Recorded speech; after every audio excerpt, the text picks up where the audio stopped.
Dr. Gustavo says, good morning to everyone.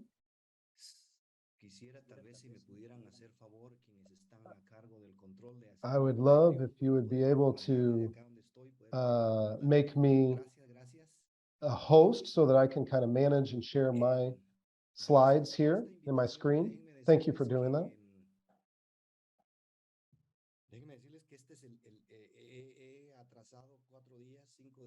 I just want to tell you that it's very interesting. After 30 years of ministry, literally 30 years ago, in September 1st,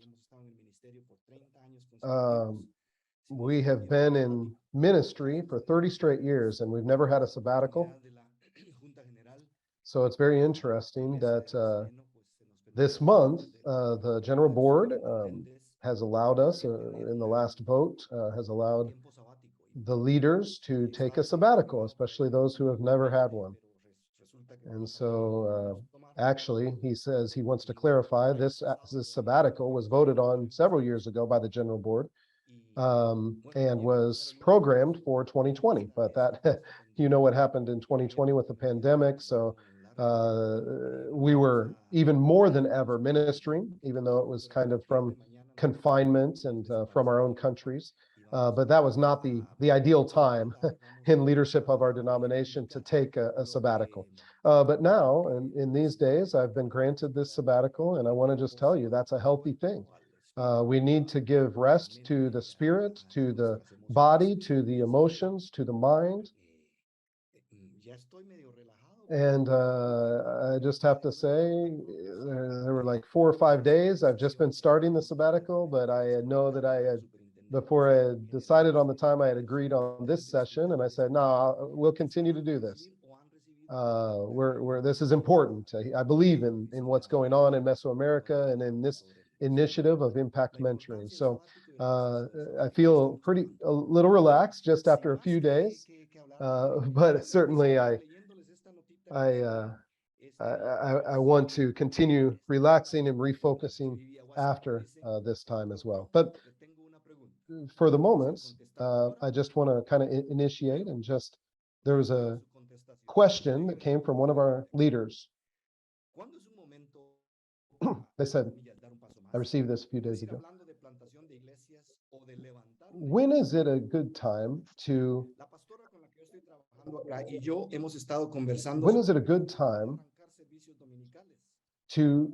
take the next step? He said, to give a little context, this pastor said, I'm working with 2 pastors, 2 different churches, and there is one church that is very excited and seems to be going very, very well. This church, in fact, I see that God is opening up doors so that we may be able to open up another church or plant another church or another service and for another culture group. But in the other congregation where I am helping to minister, I've just been giving all. I've been intensely giving this with the same dedication and passion as the first church that I talked about, but I haven't seen the results. And I've even had some small conflicts even with the leadership. But I was sent as a sort of associate and a missionary to be in both churches. But I would like your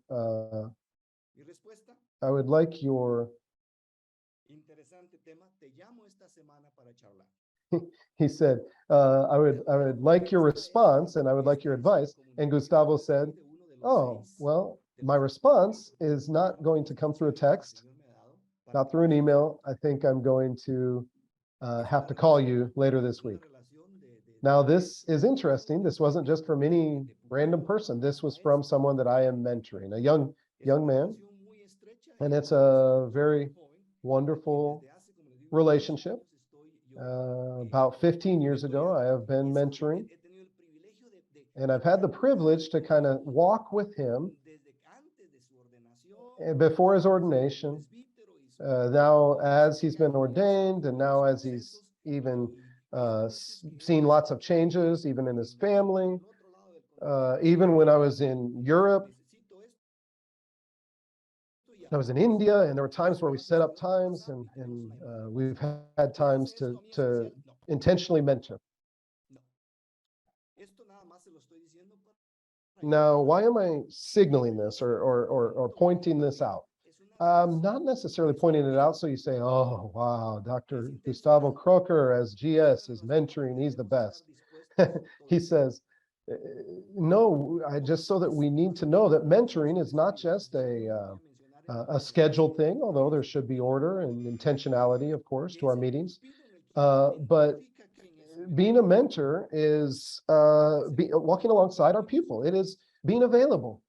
And the mentor should select the pupil, should be able to. Okay, so what he is saying is a key principle is that the pupil usually identifies the mentor. Okay, so the pupil identifies the mentor, but the mentor chooses the pupil. Now, I want to describe what I mean by that.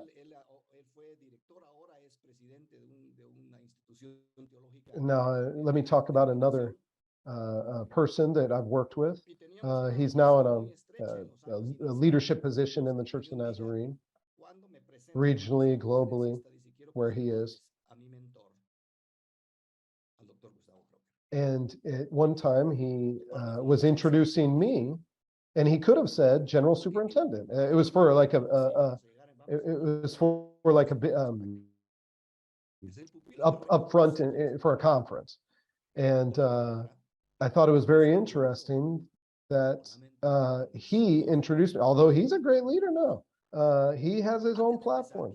He introduced me before I got up to speak as his mentor. Now, I was honored by that. I said, oh, wow, of all the great things that could be said about me, that means a lot that he would say that and identify me as that.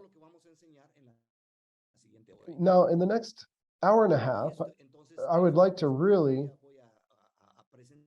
kind of plant the idea, kind of an outline I'd like to present to you. And I've called it, and these particular slides haven't been all translated to other languages, to French or Spanish. This is material that I've been utilized with one of my leaders recently, and during this sabbatical that I've been working on as well. So it's in English. And so these are some lessons from the Bible regarding mentorship. And we're going to do just very, very quick studies from the Bible, because I'd like to afterwards, they're going to be short because afterwards I'd like to really kind of talk about practical implications. But I'd also like you to really kind of study and really start to think about mentorship in these cases. So the first one would be Moses to Joshua. Now, last year, you'll remember, a part of our programs, as we were talking about mentorship, you saw 3 different videos. I don't know if you remember that, but I presented 3 different videos that were part of your program of impact mentoring. And especially I talked about Moses to Joshua.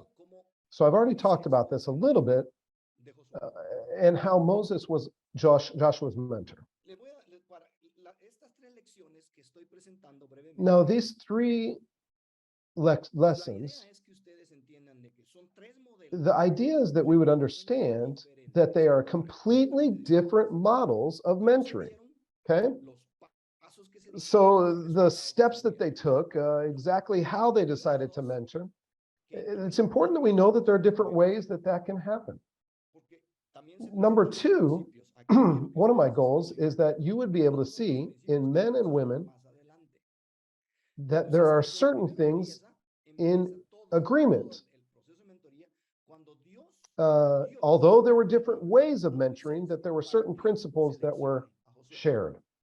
So in Numbers 27, 15 to 23, you can see that God called Moses to commission Joshua. It says, God told Moses to set apart the young man Joshua, encourage him, it says, and commission him. One of the processes that we see here is that God inspires Moses so that Moses sets apart Joshua. Specifically, he says, encourage him, literally animate him, but also commission him. So you guys can do your own devotional study later after this session, but you can read in Numbers 27, and you can see what Moses did afterwards. Moses, what he did, if you study 15 to 23, verses 15 to 23, he served as a model. Now, he mentored Joshua through his example.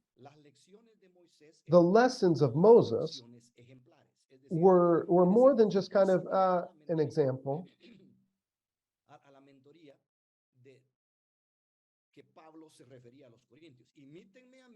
Okay, so like Paul, you remember that Paul was saying, imitate me as I imitate Christ.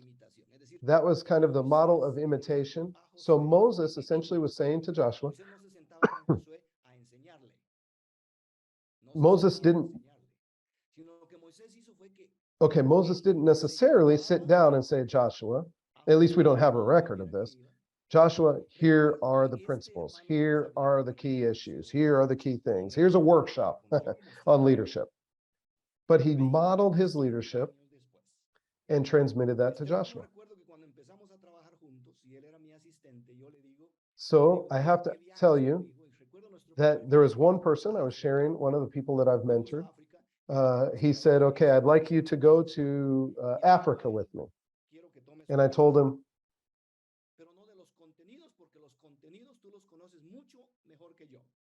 and I said, I want you to, okay, I want you to have a map, okay? Show me a map, and not of all the continents, you know all the continents and everything, but show me a map, and I want you to think like Samuel Escobar, missiologist from South America, that has talked about missions from everywhere to everywhere. And so the concepts of missiology was very important. And I just said, now I want you, according to that map and according to where we travel, I want you to just write down what I do, how do I do it, and then afterwards, anything that you notice, let's just talk about that. So what I was doing was saying this is a mentorship based on just example, modeling. There's also another thing that happened here. Moses placed some of his honor on Joshua. So verse 18 talks about that. He gave him a space. He gave him, he empowered him, we could say. And so this was the leader that was going to lead them into the promised land. And Moses says, now it's going to be your turn. You need to direct. You need to lead. But he didn't just say, good luck. He shared some of his honor. Now, he shared his platform. In our terms today, maybe we could say he shared his platform, right? So then Deuteronomy, separate book, but talking about the same kind of idea, Moses laid his hands on Joshua, filling him with the spirit of wisdom to lead. Now, it's reiterating what we've seen in Numbers 27, right? So Moses is mentoring, but he's also giving him platform and equipping and empowering him. So God helped Moses to choose his pupil, the mentor to choose his pupil, to commission him, to encourage him. And so Moses ends up transforming into a teacher, a mentor, by way of his example and his modeling. Now, theoretically,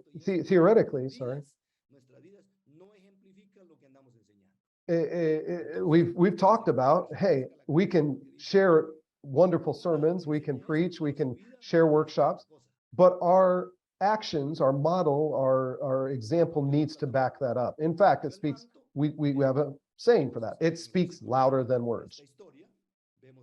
What happens? Well, as a result, Joshua began leading the people so that they would follow him.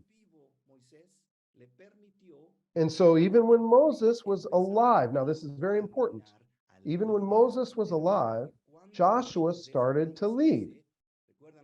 This is important.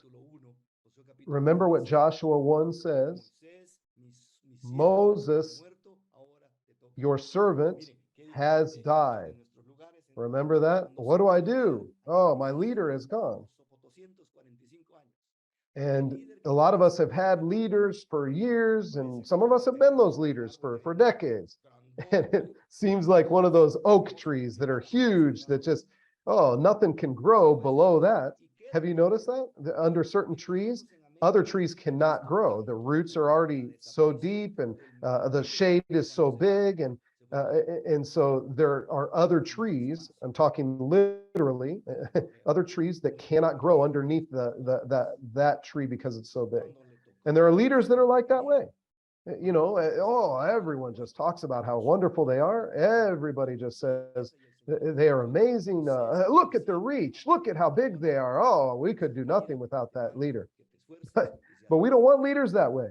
We want leaders that are able to say, I'm still leading, but I'm also providing platform for other people. Joshua was prepared and was commissioned and trained by Moses. He was taught. He was anointed by God through Moses. So if you have questions, we will have a time. There will be a time of a recess after the first time here. And you can write your questions and you can have your questions. We're going to have kind of our theoretical and biblical examples, and then we're going to have kind of our practical time to finish our session. But now we're going to talk about the second relationship, Elijah to Elisha. Now that's a very special relationship that they had from prophet to prophet. You know the story. Elijah was a prophet. First Kings.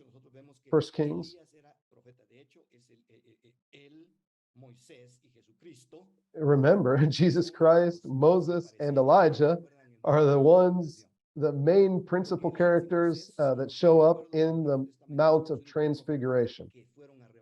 I mean, there was this we just talked about Moses, key to the lay. We're talking about Elijah, key to the prophets. Moses, I'm sorry, key to the law, I should say. Said that in Spanish. Elijah, key to the prophecy. Elijah was a prophet, remember, that had some amazing, significant victories. 1 Kings 17, 18, 19, after one of his biggest and most important victories over the prophets of Baal, he's in an existential crisis.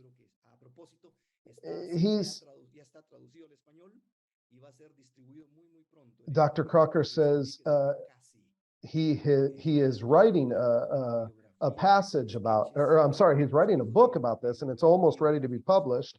He's finished and turned in the whole revised script and everything, but it's about, it's called Almost. And there's a chapter that I wrote that's on fatigue, ministerial fatigue.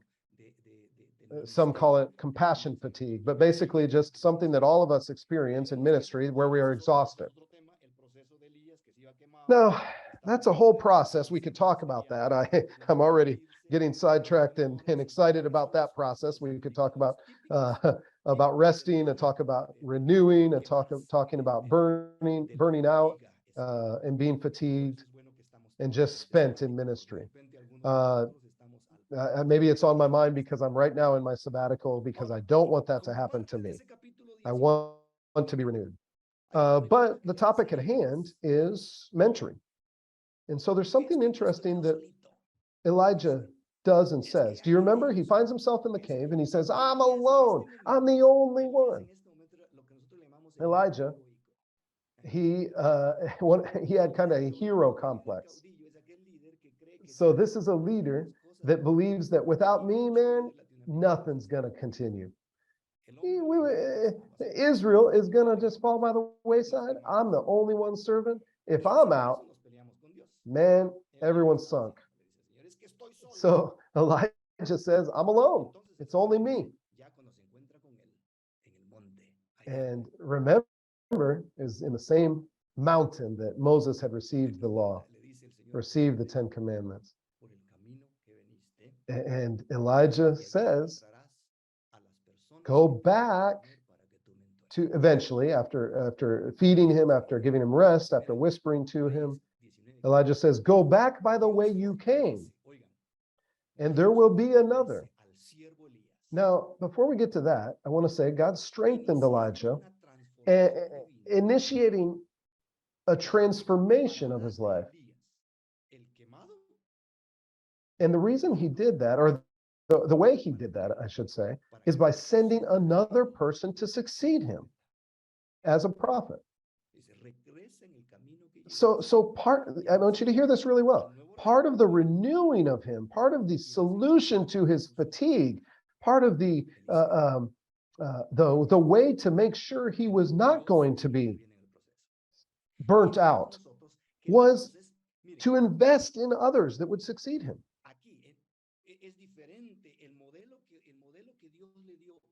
So the model that Elijah gave, now this is different from Moses. I want you to know this.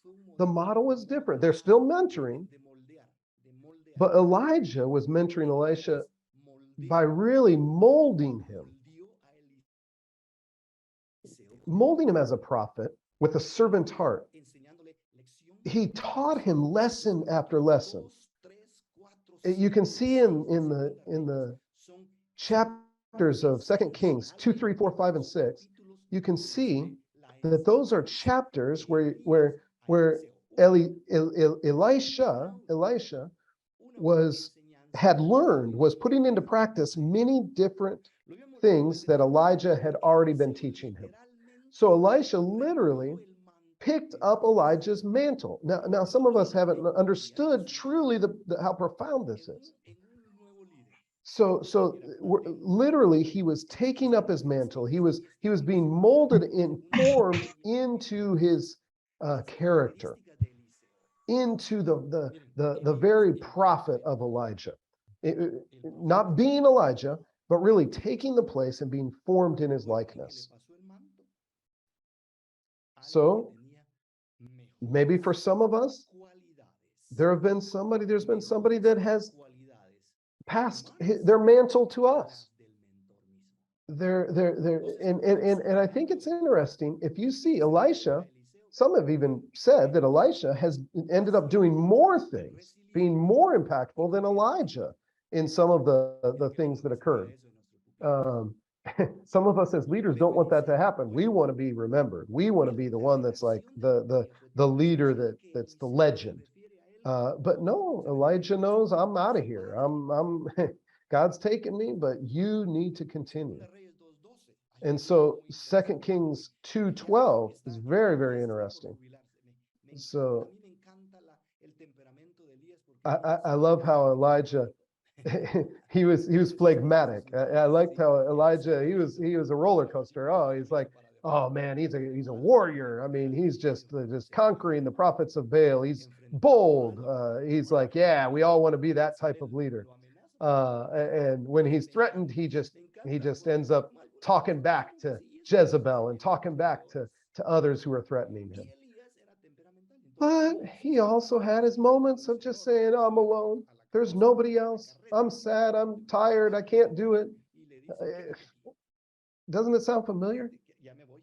And so 2 Kings 2:12 is very interesting. He says, you need to stay here, Elisha.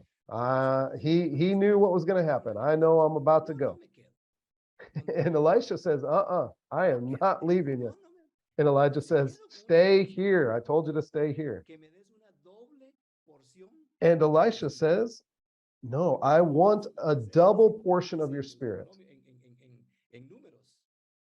So when you see in Numbers, remember Numbers, Moses shared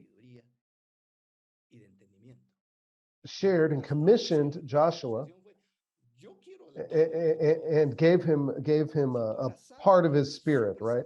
But here, Elijah to Elisha, Elisha is bold. I love this. Elisha's like, I know you've been amazing. I want to be double the amount of amazing. I know you've been anointed. I want this double the amount of anointing. I know you've been effective in ministry. I want to be double effective in ministry, twice as effective.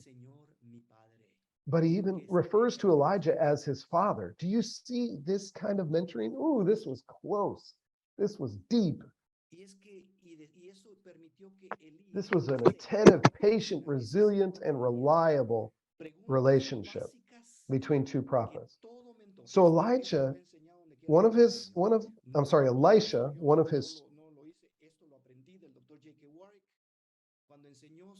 one of the things that he did, and he's kind of taking a pause. He's going to say that in a second, but he said, I learned from J.K. Warwick, one of the GSs that preceded me, but I remembered that he talked about how he needed to always, a mentor always needs to ask regularly and also diligently, I believe, is kind of the translation of what he's saying. The following questions: how are you? So the things that he had to ask from of your pupil: how are you? How is your family? How is your ministry? Now, in some of our cultures, in some of our nations, we can just say, how are you? And we don't even care. It's like, oh, fine. How is your family? Oh, they're good. No, these, when we're talking in mentorship, we're talking truly, how are you? How is your family? How are you doing? Because your family affects you.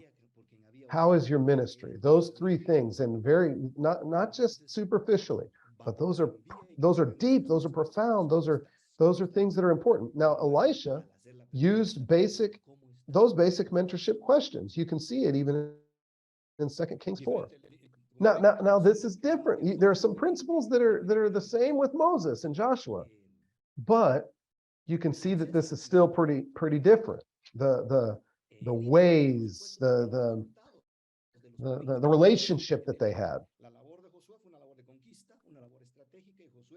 So Moses and Joshua, it was more kind of a warrior spirit and conquering and coming into the promised land.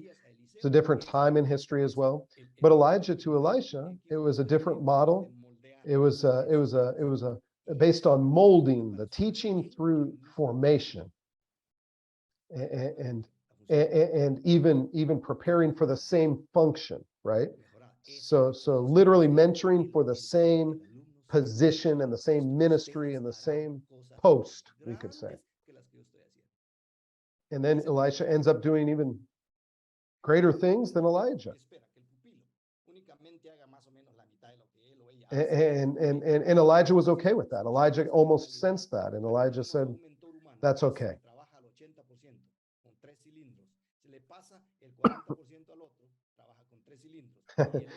He says a lot of leaders view leadership as, okay, if I'm 100%, I'm gonna pass 80% down to the next person. Then the 80% person passes down their 80%, and then 40%, and then we end up not training effective leaders. We end up training managers. We end up training people that, they're good people, but we're not transmitting all. We're not transmitting everything. We're not sharing our entire lives. We're not opening ourselves up and saying, I want this leader to not even just be my 100% of effectiveness or of fruit in ministry or whatever, but actually I want them to go to 200%. If I'm training them and equipping them effectively, I want them to surpass me. That is a true mentor. That is a true leader that is not frustrated when the pupil ends up surpassing or going farther. Now, this one, maybe a lot of you, 5 of you probably out of 180 that are here, would not know. Only 5 of you would know this or would know about Huldah. Okay, so there's one of the women that was equipped for leadership in the Old Testament, and was trained and equipped to form others. Deborah was the other one that you know probably even better. But remember, in our denomination, we're not like the denominations that say only men can truly train men. Only women cannot preach or cannot teach over men. We're not like that. Those are other denominations. That is not us. We believe that God anoints and equips women for ministry, and we can and they can have effective ministry and train and multiply just as well as men. So in 2 Kings 22, so we have the story of Josiah.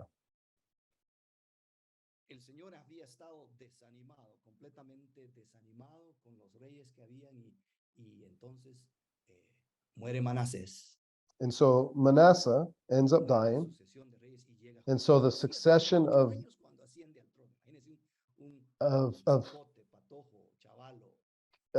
kings was finishing there. Josiah was so young when he came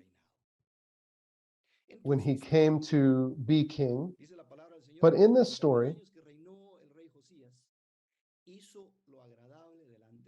it says he did what was well, he did what was right in the eyes of the Lord.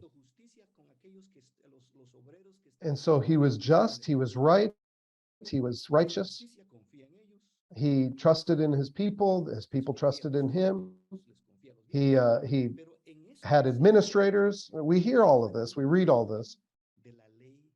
But then he comes across a scroll. Josiah doesn't know what to do. He comes across a scroll, and according to the rabbinic tradition,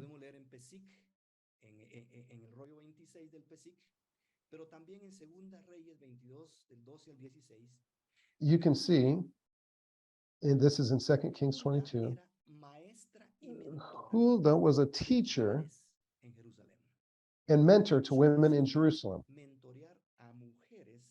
Her function was to mentor women in Jerusalem. So according to the rabbinic tradition, when they study in the time of Josiah, this was in the time of Jeremiah also, just so you know, according to rabbinic tradition, while Jeremiah was prophesying to the men, according to the rabbinic tradition, Huldah was prophesying to the women. Now, at the same time, we know 2 Kings 22, 12 to 16, we know that her job was to live in like the prophet's quarters, or a tiny room where she taught, so of the school in Jerusalem. Now this is pretty important. So you see the function here. We're going to talk about practical things coming forward, but there are certain things that we've learned in mentoring more than 25 years. So the first is mentoring. The mentor chooses the pupil. Okay. I want to share a story later about that. And one of the second things is there should never be cross-gender mentoring. That is because of the intensity of the relationship. We're not just talking about teaching a few principles. We're talking about truly investing in another and spending time dealing with difficult things. So that's why we should not have cross-gender mentoring relationships. So Huldah is there. While Jeremiah admonished the men, Huldah did that to the women, and she also taught women in that school where she lived. Now this is from Pesach, and and that's obviously not in our canon, but you can research this. Her deep faith and knowledge of the Word of God gave her the authority to be called a prophetess, and even being a woman in a patriarchal society, even being a woman, she was accustomed to directly share the word of God to the priests. So she's mentoring women, but she also had authority to talk directly with the priest, the male priest. I want you to note this. She was designated to mentor the women. She did it through teaching, through a school. So this is this is a different type of model of mentoring than we've seen from Moses and Elijah. But her reputation, her knowledge of the word, her leadership, through her doing this, although her mentoring, her influence was limited to women, her leadership was expanded to the entire kingdom. So when Josiah calls her and says, I need you to come. I need your perspective. In 2 Kings 22, it says Josiah hears the word and he tears his robes. And he says, I need someone who can interpret this scroll. And the leaders, the highest priests said, there is only one person that can do this. And this is the wife who is a prophetess. And she says to them, she comes to them and she says, she's instrumental in restoring the word of God as the temple was rebuilt by King Josiah amongst the people of God. She was instrumental. That was her leadership. She spoke directly to the king. And she said, this is what God says. My people has disobeyed. I will destroy them. The same prophecy that Jeremiah was giving. Think about this. Huldah was also giving. God was not mixing his messages. He was speaking through a man and he was speaking through a woman. He was speaking through a prophet and he was speaking through a prophetess. And she says, you, Josiah, as you have heard, as you have looked, as you have torn your robes, as you have been full of integrity, as you have been humble and repentant, the word of the Lord comes through Huldah and she says, you will not be affected by the destruction.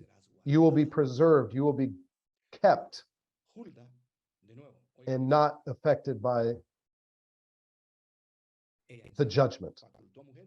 So let's reiterate. Huldah was teaching, was able to mentor. She wasn't embarrassed. She invested. She had authority. She mentored women. But God expanded her leadership to be a voice, even to men in a patriarchal society. A lot of us, I got to tell you, a lot of us growing up in some of our cultures, we say, who wears the pants in this family? Hey, I'm not going to be told by some woman. A lot of us men are the ones that are not willing to hear the word of the Lord from a woman. We must get past that. We must open ourselves up. Now, is there any question? Is there any comments? Before we talk about the practical lessons in the next 45 minutes, we're going to have practical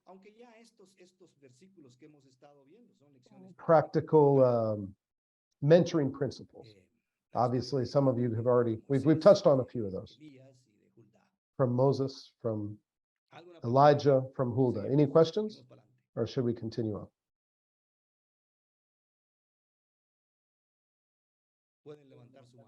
You can raise your hand if you want, virtually, if you would like. Or you can write the question if you would like. Okay. So I think everything is clear. If you're writing your question, that sounds good.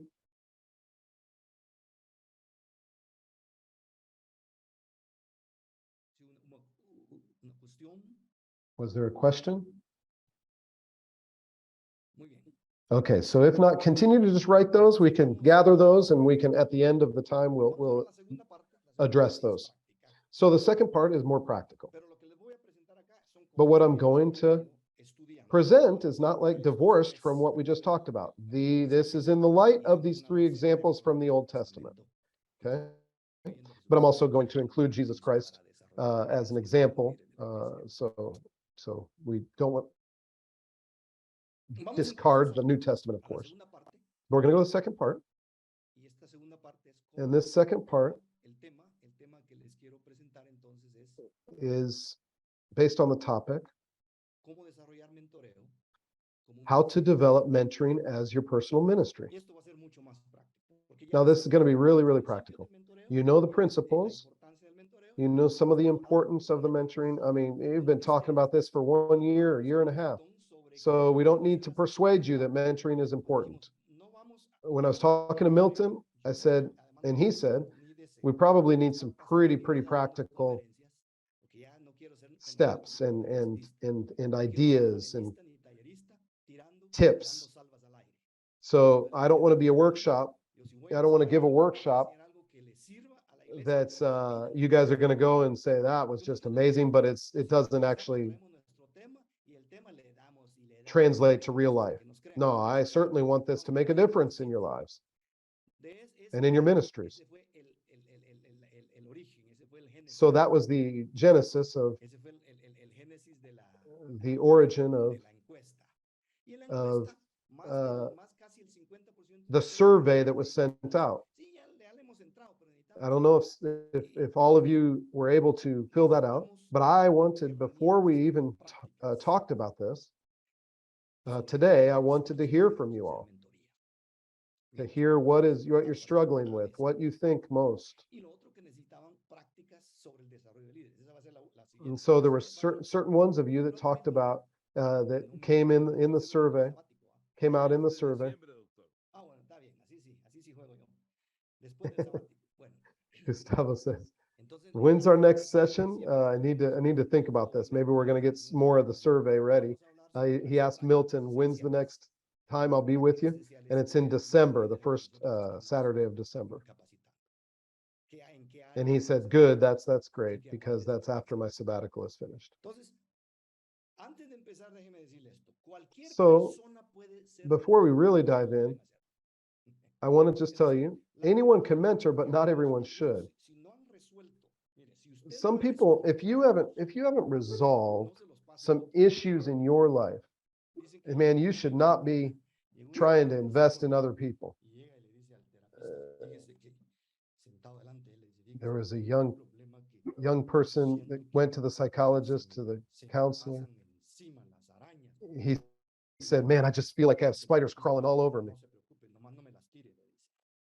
and the psychologist said, hey, no problem. Hey, don't worry about it. Just don't throw them on me. So basically the psychologist had his own issues. You need to be in charge of your own development. You need to have discipline in your life before you're going to be able to pour into somebody else.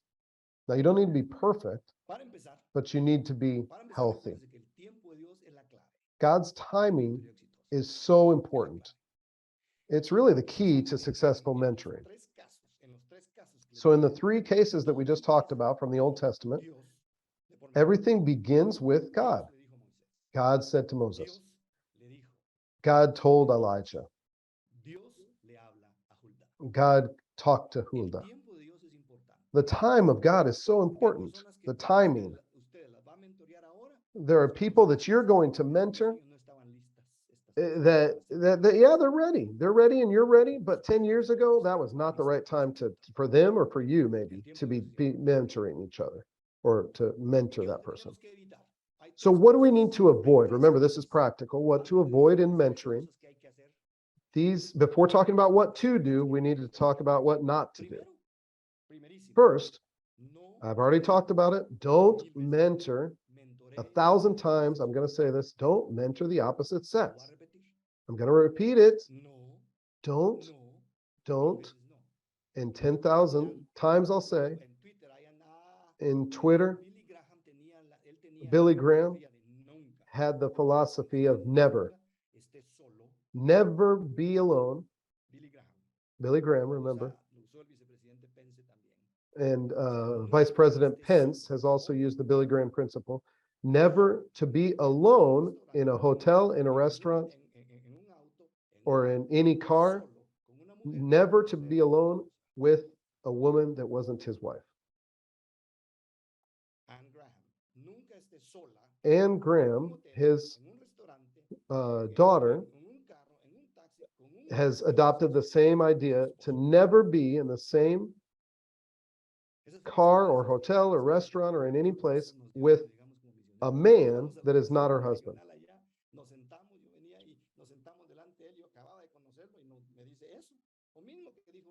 I remember that Louis Bustle, when he was forming me, and I was a new I was a new regional director, and Louis Bustle taught me that, and he said that he invited me into his meeting, and I thought there was going to be like more training, but that's all the training. I thought that was going to be like way deeper and everything, and that's it. And then I left, and I said, "Well, did something happen? Like, why did he just talk to me about that?" It was so important for Louis Bustle. It was so important for Billy Graham. That's been criticized later, but it's super, super important for our effectiveness and for our testimony. Second thing to avoid, having a non-Christian mentor or protege. Now, obviously, I'm not talking about never evangelizing. I'm not talking about never investing in people. I'm not talking about not developing friendships, relationships. Oh my goodness, we need more people that are developing relationships with people that don't know the Lord. And so he says, if you have someone who doesn't know the Lord, well, we would call that coaching. If you know the Lord, that person doesn't know the Lord, and you're giving them principles to live by, but they're not necessarily spiritual, well, we can talk about coaching. That happens in businesses, companies, in the secular world. That's fine. That's good. That's worthy. But for you, if you're talking about mentoring, there's a discipleship component to that, and you must have the person be seeking after Christ. Third thing to avoid, don't start with unrealistic expectations. We're going to meet every week, and we're going to do this, and it's going to be all the time, and we're going to make sure that we read a massive amount of texts, and we're going to do. A lot of you are busy. Sometimes the mentee is busy as well. I have my school of mentors, but I have to tell you, a good mentor has been and is being mentored.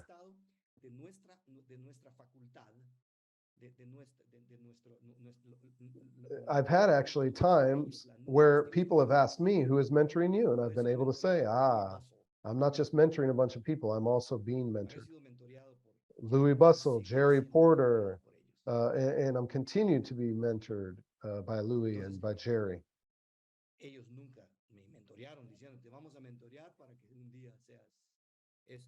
So they didn't mentor me, and they didn't say, we're going to have unrealistic expectations. Now, I need to dive into this a little more. You need to be more realistic. What is your realistic expectation of time, of commitment, of results? Don't just say, we're going to go every week. The 6 pupils that I've had when I began, I told them, man, I do not have a lot of time. So I am not going to commit to a call every week, but I commit to call you. I commit, if I'm going to dive into this, we're going to do it well. But I can't do it every day. I can't do it even every week. So I'm going to give you some things that you can do I'm going to give you some work, some homework and kind of things to do for your development. Read these passages, read this text, and then when the next time we talk, we're going to talk about those and what difference it makes in your life and in your ministry. So we were intentional, but we weren't unrealistic. Okay. How do we clarify expectations? Because we've talked about those other two. That's pretty clear. We're not going to mentor people from the opposite sex. We're not going to mentor a non-Christian. But we're also, now we need to talk a little further about clarifying these expectations. Hey, by the way, I should say, if there is somebody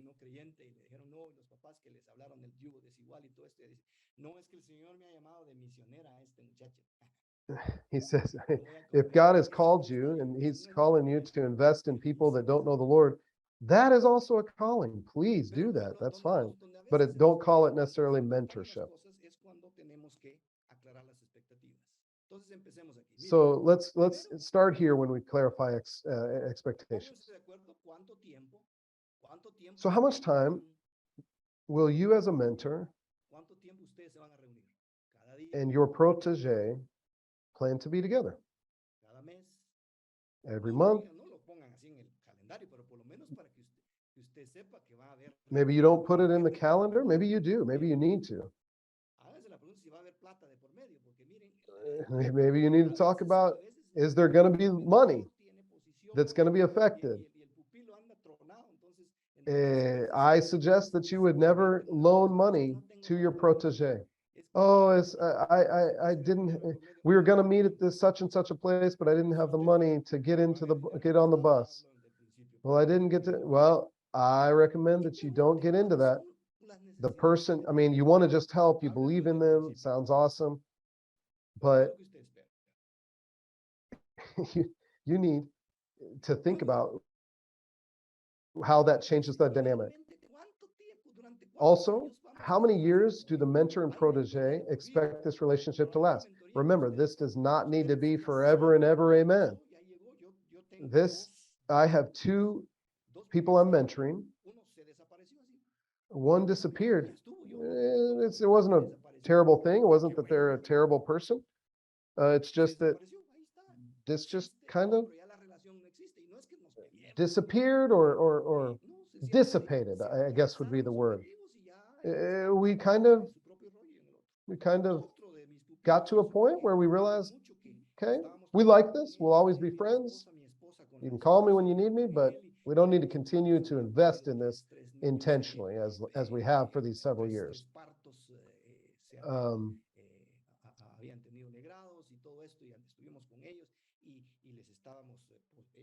I mean, I walked with this person for so long, for so many years, through difficult things, through difficulties in mentorship, through difficulties in their family and in their lives. I mean, issues with their kids, issues with their marriage, issues even, with the divorce.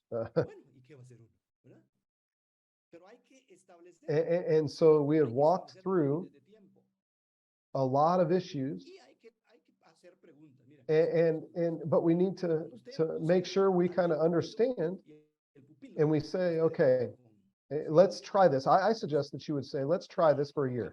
Let's try this for 6 months, and then let's reevaluate. It gives you an out. It gives you freedom. It gives you an openness.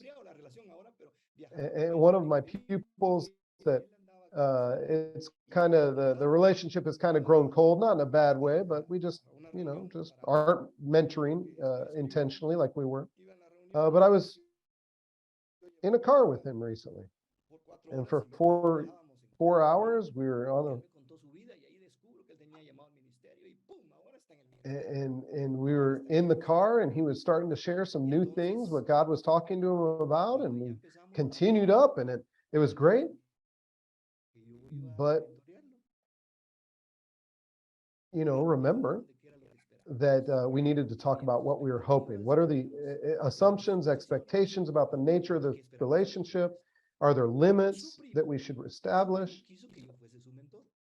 His cousin, this man that I'm talking to you about, his cousin said, oh man, I've heard great things that is happening with this mentorship. And so his cousin said, I want you to be my mentor. No, I did not feel comfortable with that. He just wanted what his cousin was having, but he hadn't thought through if I should be his mentor. He hadn't thought through, and also I didn't feel right just about where he was and what his motivations were. And so we had to kind of put limits, and we had to kind of say, okay, I can't, my time is limited. I can't do everything. When I was a regional director, and when I was, even before that, I was coordinating ministries, and I would just go traveling like crazy. I was just giving workshops like crazy.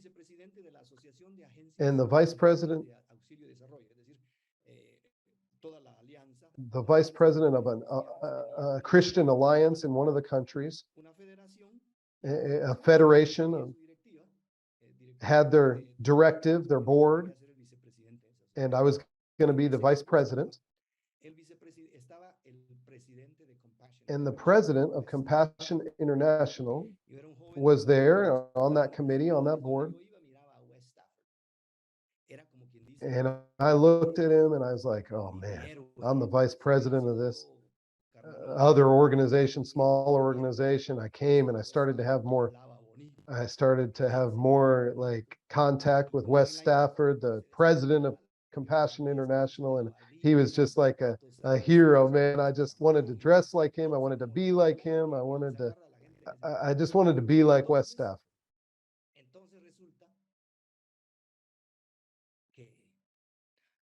Voy a interrumpir un momentito porque alguien dijo, Pablo tenía discípulas a mujeres. Hay diferencia entre el discipulado y la mentoría. He just was checking the chat, and he said, someone asked, didn't Paul have disciples that were women? And he said, yes, of course. Discipleship is different from mentorship. Discipleship is wonderful. Discipleship, of course, we must make disciples, and the gender doesn't matter. But mentorship is different. But anyway, I was coming across Wes Stafford many times. I was just very young, actually, at that time. And I just kept thinking.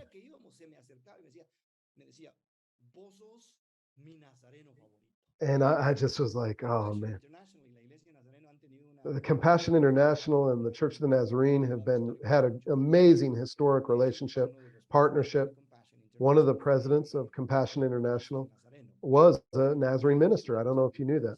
A lot of our directors have been Nazarenes. A lot of people on the executive board of Compassion International have been Nazarenes. But when he was the minister, he came to me and he said, oh, man, you're one of my favorite Nazarenes. He would tell me, and I just would feel so great. And I just thought, oh, I just want to be under the shade of this tree and this leader. I just felt like, oh man, I want to just learn from you. And I thought, I would really like to be his pupil. And 2 years ago, and they asked if I would be member of the executive committee, I said, oh, this is the dream I've had. And I want to tell you something. 3 years I was there as part of as the executive board. And I only had, as a result of that executive board, I only had 5 total moments alone with Wes Stafford. I kept on looking, I kept on wanting, I kept on desiring. And then I got on his executive committee. And we were talking about Haiti, we were talking about places in Africa, we talked about lots of different things. But when I actually said, but now I want like you to teach me lessons, I want you to tell me, we could never find the time. He would never find the time. Because the mentor chooses the pupil. The pupil doesn't choose the mentor. Now, a lot of people, oh man, I really want to. I received so many emails, so many solicitations. Oh, I'd like you to mentor me. I'd like you to do. I'm not willing to do it. I'm not willing to do it. I will pray about that. I will think about that. But I feel like God needs to lay on my heart who I should be mentoring,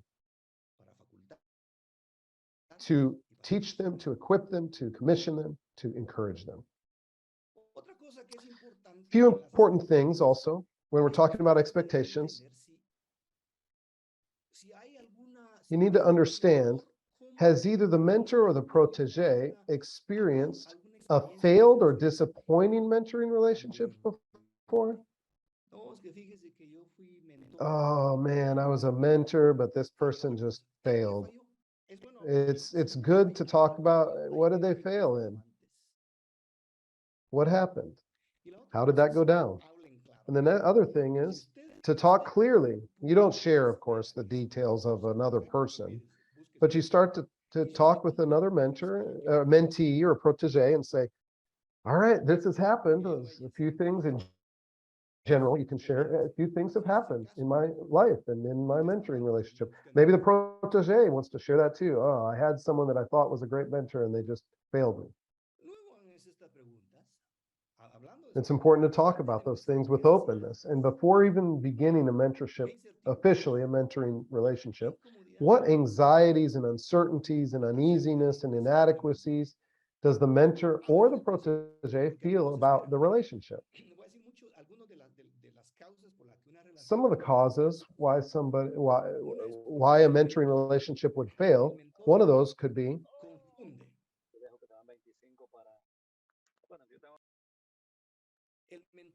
that the mentor confuses the relationship, the mentoring relationship. Remember, mentoring relationship is where the mentor is used by God to develop in the pupil all that God has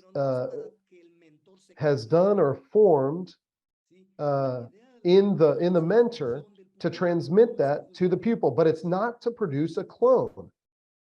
It's not that the protege would become exactly like the mentor. No, it's that they, with their experiences, skills, and talents, would grow into their full stature of the leader that they can be. That is our goal, not to produce a clone of ourselves. You can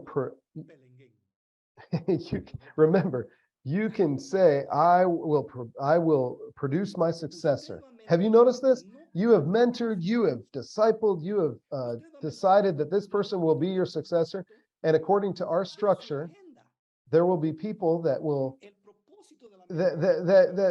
because of the voting or because of somebody, when you leave, that person isn't even considered. They're perfect for the job, you think. But because of our system and our organizational structure, that person ends up not being your successor. But you've at least mentored them for in more than just that position. You've mentored them for life. You've mentored them for ministry in many different contexts in many places. And so remember, we should not talk about mentoring, and we should not have like a lot of pride in like, oh, this is my mentor, just because of who they have become, the position, or like everyone recognizes them and hey, you know who my mentor is, or you know who my protege is, or there needs to be an intimacy, but also a confidentiality. And I mean, it's not that you're hiding that relationship, but you're not necessarily publishing it to everyone or promoting it to everyone either.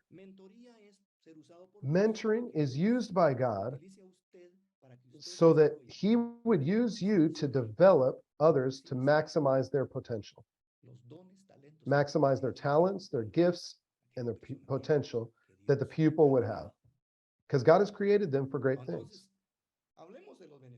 So I know that we've talked about this in the past, but let's talk about the benefits of having a mentor. I'll tell you my testimony. As I look back, when I think about Dominican Republic, I say, as I look back, mir para atrás. But he says, there have been professional benefits. I got to tell you, I have to be honest.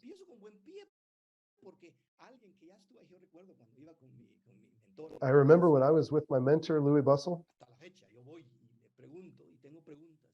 And there are times I still go to him and I still ask him questions. And as he's my mentor, and he will, you know,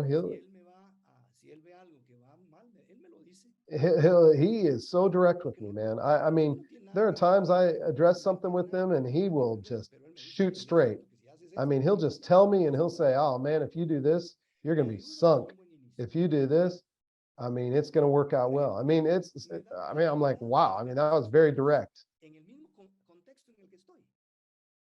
But there are times when really he has allowed me to see my workplace in a different way, my ministry in a different ways, with objectivity. Because he doesn't, I mean, there's times where he doesn't care. He doesn't have skin in the game. And so I bring him something that's been just destroying me. Just, I'm so frustrated. I'm losing sleep over it. And with objectivity, he just sends me a message and he just starts to just say, here's what I think. Here's what, and he still to this day sends me text messages. He sends me audio messages, not because I'm a general superintendent, but because I'm his protege. And so now I do that the same way. When I'm a mentor, I do that with my pupils. And I know that my mentor is there, and they know that my pupils know that I am there for them as well. And so the mentor rejoices when the pupil has success.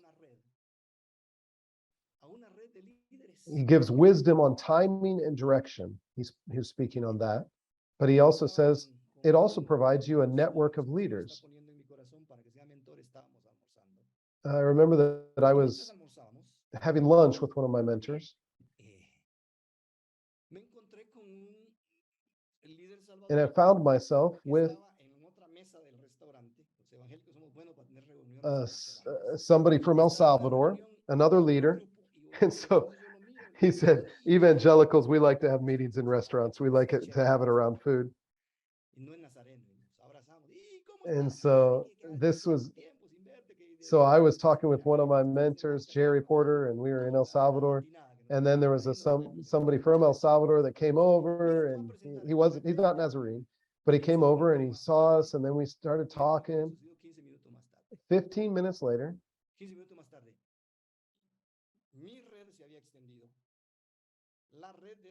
oh, so what he's saying is that person knew Jerry, didn't know him, but because Jerry was mentoring Gustavo, now he knew that other person, right?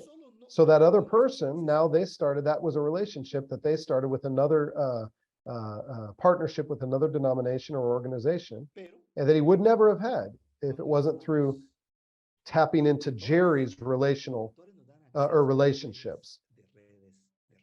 So it helps us to get to know and be networked with other scholars, leaders, practitioners. There are also emotional benefits. It gives us stability in uncertain times, and it develops us in our personal identity. Who are we? I mean, imagine if a mentor is continually asking you, who are you? How are you? How's your family? How are you growing? How's your ministry? Well, we start to really, really be formed in that way, but also the spiritual benefits. Obviously, calling and personal holiness, we start to kind of understand because we're bouncing ideas off of a mentor, because we're understanding more, we're being spoken into, our lives are being spoken into by somebody who's been down that road before.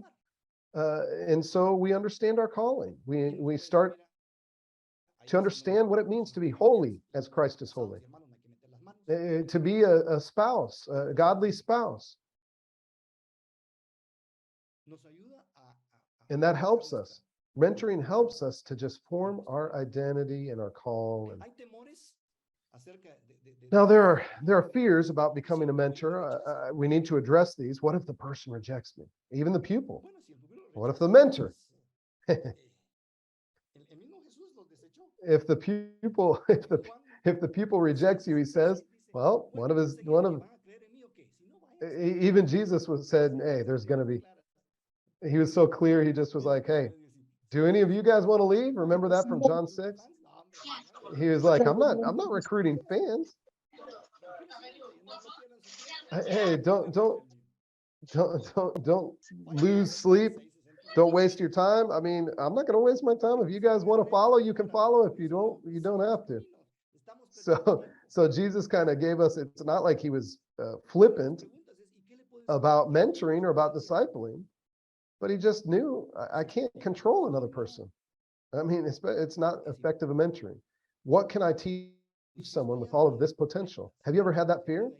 Oh man, there's someone that's dynamite. They're dynamic. They're wonderful. That I see gifts in them that I don't have. Well, who am I to teach that person? I can already see their potential is going to be great. Ah, who am I? Do I have time for this mentoring relationship? I think probably for all of us, we need to recognize that one. I have to tell you, I can only have 6 at a time. Now, there are some people, some of you have 12. That's awesome. But for true mentoring, for true mentoring and a deep relationship, and to do it well, I can only have 6. One of the regional conferences, Trey Zimmerman from Germany, he's going to be speaking about urban missions in your conference in October. He's been one of my pupils. I've mentored him for many years. He's from Germany. But when we need time, now remember, we don't meet every week. We don't meet every 2 weeks. But whenever he needs time, I'm there for him. And we know that, and we've talked about that. And there were times from Frankfurt, Germany, that he would come to Busingen, where I was, and we would, he would come at 6 in the afternoon, and we would have coffee, we'd have dinner, he would stay at our home, and we would talk about books, and he would stay the night, and we would have breakfast, and then he would leave. We didn't do that all the time, but we did that several times. And there was one time that he said, hey, I have this book and I need to talk to you about it, and I have this vision. And he said, I'm going to fly to Kansas City because we need to talk about this. And I said, okay, that's great. My time is your time. We're going to do this. About once a month we would meet. But we would really do it deeply. We would really spend an entire night, and we would spend together about once a month. So now every month, every month and a half, we just talk about how are you, how is your family, and how's your ministry. So now I want to give you the checklist of an ideal protege. Easy to believe in.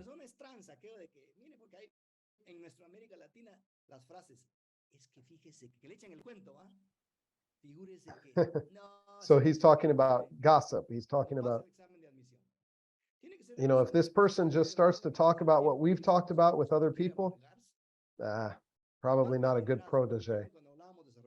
We need to talk with confidentiality. We need to believe in that person.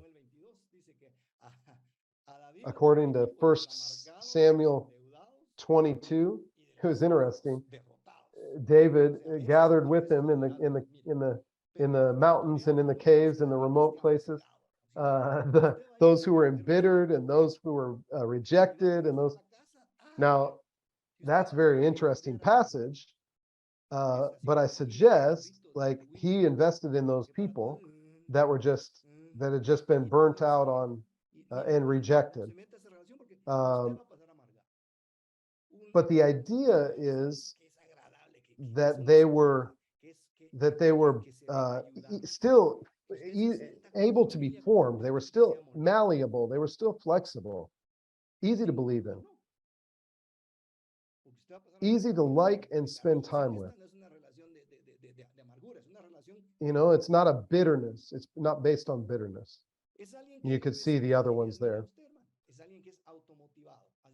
someone who is self-motivated, someone who respects and admires you.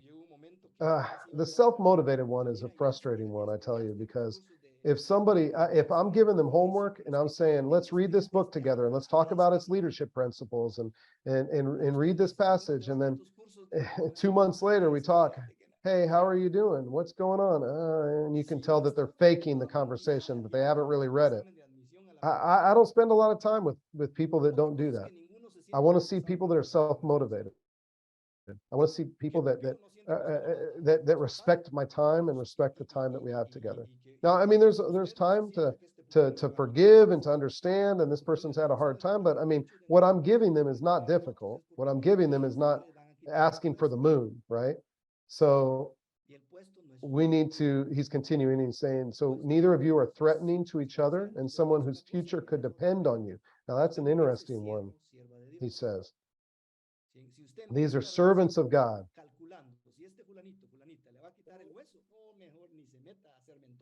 If you don't have to be mentors of everybody in the world, you must determine who deserves that time. And so God must help you with that. So I have 5 minutes before I have another meeting, so I need to finish. Bob Beal is the director of mentoring for Equip Ministries.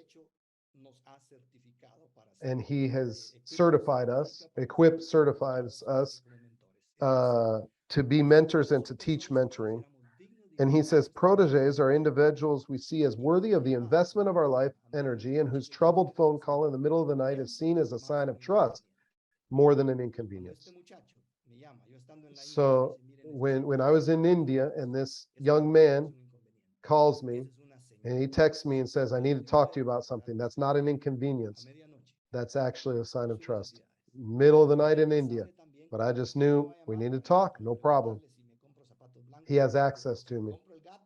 And I also knew that there was a trust because he wasn't going to call me like that and hunt me down if it was just, hey, do I buy the white shoes or the brown shoes? He wasn't going to waste my time. So finding and approaching a protege, I need to be quick with this checklist. For selecting and approaching a protege, well, first define the essence of what you have to give. What do you have to give? And review that ideal checklist. So is this protege, does he check all those boxes? Make a list of the top 3. I have 6. If you don't have any, pray about 1 or 2. Who would God be leading you to? If you think you're going to do 12, good luck. He says, I don't know if you'll be able to. He said, there are some people, Jesus did 12. He said, Jesus did 12 and even lost 1. So how do you think you're going to do 12 to truly have a deep mentoring relationship? No, what you're going to be doing is just kind of touching base with some people. But actually to have a deep relationship of mentoring, no. You have to review the definition of the mentoring and see which of the 3 candidates seem to fit the best, or which of the 6 candidates, right? So if God has put a person or some people in your mind, so meet with that person. Ask God to make his will clear. Meet with that person. Have them pray. Don't just go into this rushing into it. How will you be a great mentor? You need to love, you need to encourage, you need to be completely open, you need to check your motives. Why are you doing this? I'm doing this because the region has told me I need to be doing this. No, that's a bad motive. You're doing it because you believe that God is using you to maximize the potential of somebody else. Somebody who God has called, and he can use you to help set apart, just as Moses did for Joshua, set apart and commission somebody for ministry, for effectiveness. You're going to have an Elisha that God provides to you, that God allows you to have for you to invest in, but also for your ministry to be more effective. So you'll need to relax. He says, and now your ideal mentor. Now we're going to talk about being a mentor. But now, what do you need to be, and what do you need to seek when you're seeking seeking a mentor. Su You need mentor someone tiene that's honest with que you. ser honesto con usted. It needs to be somebody that's going to be completely open and honest with you. Sáquese de esa relación. If he's not going to be honest, if he's going to kind of be, well, I'm not really sure. He has ideas, but he's not going to, he has opinions, but he's not going to say them. That's not mentoring. Si no está That's profundamente something else, but it's not usted, mentoring. solo lo está haciendo porque les conviene. That person is just doing it because we're supposed to do it. It's just ticking off a Si no box. es un maestro, Needs to be a model for you. Needs to be a teacher. He needs to be open and transparent and committed to you. He needs to believe in your el potential. mentor chequea la lista de The los mentor pupilo, is checking la lista del mentor. the Es una relación or checking off the checklist and of the protege, but the protege needs to have its own, his own or her own checklist. y un plan Does the mentor convertir sus do sueños. these things? Otra cosa, Also, one who can help you define your dream and plan to turn your dream into reality. el señor West. Somebody who is successful in your eyes. Remember Wes Stafford? I just wanted him to be my mentor. Compassion International, he was my hero, but he had no will to do Me that. hacen la entrevista de salida, me dice, bueno, porque yo salí, ¿verdad? Entonces, ¿y cuál es la frustración I que remember tienes? when they did the Frustración que final tienes, evaluation when I was que leaving ya Compassion eres International. vicepresidente ejecutivo. They said, ¿Qué what es is lo the que biggest tienes? frustration? Wes, y solo estuve 5 minutos. And Gustavo said, well, I came to be mentored by Wes, Como pupilo, es que no. and he only spent 5 minutes with me in 3 years. Tiene que estar abierto a escucharle y a enseñarle. Your mentor needs to be open to listening from you as well as teaching you, and he needs to be willing to stay primarily on your agenda, Para el beneficio, not her or his own. perdón, el pupilo para el beneficio del reino, no el mentor. El objetivo de la relación de So the mentoría no es la objective agenda del mentor, es la agenda del is pupilo. not the agenda of the mentor, but it's the agenda of the pupil. Muchísimamente, May God bless you tengo que richly. abordar un vehículo. I have to get in a vehicle. Is there like one question? Muy bien, gracias, doctor. Milton says, thank you, Dr. Estamos Gustavo. agradecidos con We're so esta thankful enseñanza muy práctica. for all of Los this modelos very que hemos tenido practical han sido de bendición y de teaching, and the models you've given us have been Si hay alguna effective and pregunta, wonderful. por Is there favor, any levante su question? mano. Please raise your hand. Sí, ahí The- hay una. Gustavo says there's various here in the chat. Básicamente es, yo quiero que alguien me mentoree. ¿Cómo puedo I want someone, somebody says, I want someone to mentor me. How do I address this? He says, first pray that that person, God, that a mentor will come into your life, but also establish relationship with people that you really respect. Haga lo que hacía Eliseo. Do what Elisha did. Primero fue siervo de Elías. Elisha was first a servant of Elijah. Recoja, Remember, he just did the very basic things. llévele las He wasn't palomitas, initially a prophet. mira, es solo por decir. He just spent time and served and En nuestros alongside países, and no with. seas cepillo, no seas culebra, no seas brocha. No, no es eso, porque usted no lo está haciendo para alcanzar posición, es para You're not doing it just to get a position later. You're doing it because el you modelo really de want to liderazgo learn que from that leader. utilizan en Sudasia, en el ambiente hindú. In Southeast Asia, Que usted, miren, eso es algo que uno se the siente model that they use is very uno interesting. llega y hay personas I'm unworthy of están this model. pensando que usted puede ser su maestro. Lo que hacen es que usted llega y le tocan los pies a usted. Oh, Y al the tocarle person that los pies, really wants you to be, if they want you to be your teacher, their teacher, then they come and they just touch their feet. They kind of bow down before you and they touch their feet. son mensajes And you have the option to say, no, I will not be able to do that, or yes, I honor that, and I will be your mentor. Podría ser el caso que alguien lo tenga usted como su mentor, aunque intencionalmente usted no lo esté mentoreando. Sí, es muy posible. Carlos Ahí says, could there be a case where hay que dar el siguiente you paso. have someone as the mentor, although intentionally Si uno falla he says, if there is there somebody that could count you as their mentor, even though you intentionally haven't talked about and said, we're mentoring, I'm mentoring you. And Gustavo says, yeah, there are people that have said that I've been a mentor to them, but we haven't entered into what I would call a mentoring relationship. So yeah, of course, people can view you that way.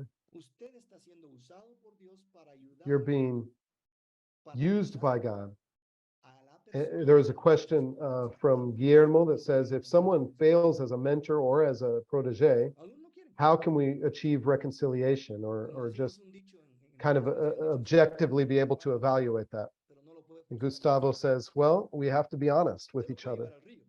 And you know, if that relationship has not been effective or not even healthy, Lo que pasó we con need el to diseño talk de through that. personas, We need to talk through that, certainly. que en el diseño era para ilustrarnos. And so there are some people that really enter into a relationship like this because they want to just grow not in their character, but they want to grow in their position. Some people want to be mentored because of that. You can start to sense the pride pretty quickly. Si camina como pato, si habla como pato, y si deja manchas después de caminar como pato, es pato. He says, if don't call it a chicken, if he walks like a duck, if he quacks like a duck, and if he makes a mess like a duck. He says there are times where you can call mentoring, you can call different things mentoring, but really what's happening is the mentor wants to make a clone, or you just are doing it because of pride, or you're doing it because you're buddies, or you're doing it. That, don't call that mentoring. That's something else. The mentoring is helping somebody else to be more Christ-like. Ephesians 4. It's helping someone to become, to reach the perfection. That's what word is used by Paul. The full stature of Christ-likeness. Assuming that they've been discipled, assuming that they've got a desire and they're excited about learning about Christ and growing closer to him. So let me pray for you. Lord, I thank you for these young men and women, for some of us who have been around for many years. I thank you that they have taken the time on a Saturday to be a part of this, and they have continued through this year and a half of training, but we want to be effective mentors. We want to mentor others. We want to see many, many people, especially young people, that would come up and rise up and be the new generation of pastors and leaders and effective Christ-like disciples. Lord, use us to see that movement. Lord, we don't want to manipulate. We don't want to impose. We don't want to just fill up the agenda. We want to see results, and we want to see them become more like you. So in Jesus Christ, we pray that this would be the case. Amen.